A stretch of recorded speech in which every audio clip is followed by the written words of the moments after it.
मैंने जी 50,000 रुपये लिए कर्ज़ जो है वो मैंने अप्लाई किया और विद इन 30 मिनट मुझे एक मैसेज रिसीव होता है कि जी हमने जी आपका 5,000 रुपया लोन जो है वो हमने अप्रूव किया है और वो भी विद इन 7 डे के लिए, 7 दिन के लिए। अब उसके ऊपर कैंसिलेशन का कोई ऑप्शन नहीं है।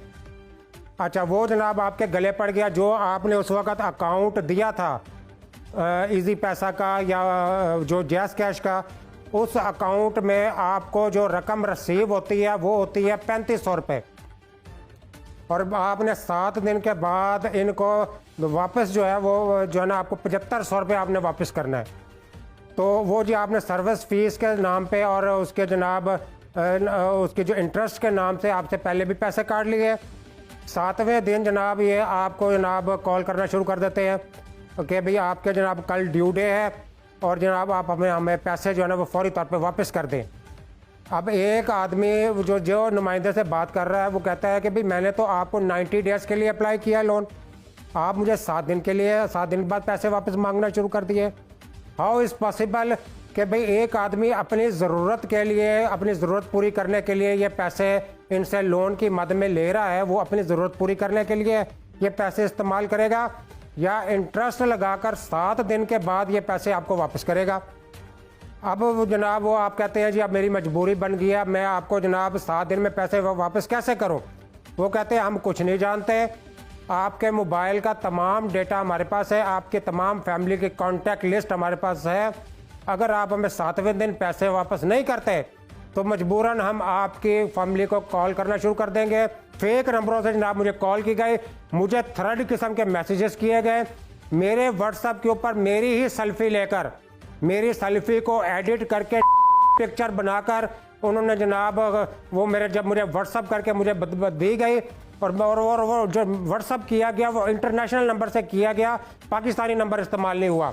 और जब पैसे देते हैं तो पाकिस्तानी नंबर इस्तेमाल करते हैं, जब किसी को टॉर्चर करना हो, जब किसी को ब्लैकमेल करना हो तो ये इंटरनेशनल नंबरों से हमें व्हाट्सएप के ऊपर हमारी पिक्चर, हमारी फैमिली की पिक्चर, हमारा CNI से हमारी कॉन्टैक्ट लिस्ट की पिक्चर वो हमें सेंड की जाती है, हमें ब्लैकमेल किया जाता है और हरासा किया जाता है। मैंने थ्रेडिंग के चक्कर में अपनी बीवी का जेवर बेच दिया, मैंने घर का AC बेच दिया, मैंने घर का सामान उठाकर इन लोगों को पैसे दिए।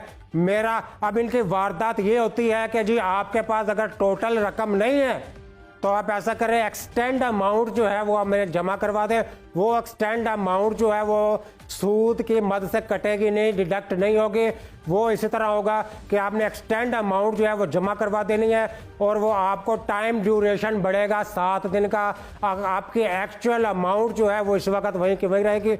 मैं इस वक्त 4-5 एप्लीकेशन का जो है ना मैं विक्टिम हूँ, 4-5 एप्लीकेशन का स्कैम में फंस चुका हूँ। इस वक्त मेरे ऊपर कुछ उस वक्त तो 46,000 रुपया मेरे ऊपर कर्जा था।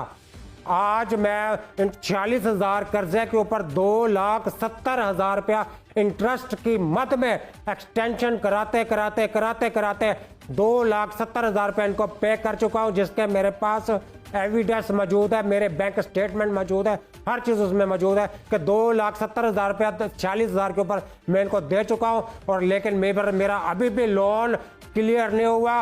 वही एक्सटेंशन मनी के मद में इस वक्त लाखों रुपया मेरे ऊपर इंटरेस्ट बढ़ चुका हुआ है और मुझे और मेरी फैमिली को थ्रेड किया जा रहा है, ब्लैकमेल किया जा रहा है। मैं इस वक्त बहुत ज़्यादा डिप्रेशन का शिकार हूँ, एंजाइटी का शिकार हो चुका हूँ। खुदारा एक टाइम वो आ गया कि मैंने सोचा इतनी जिल्लत भरी ज़िंदगी से बेहतर है मैं अपने आप को फांसी दे लूँ, अपने आप को मैं खुदकुशी कर लूँ।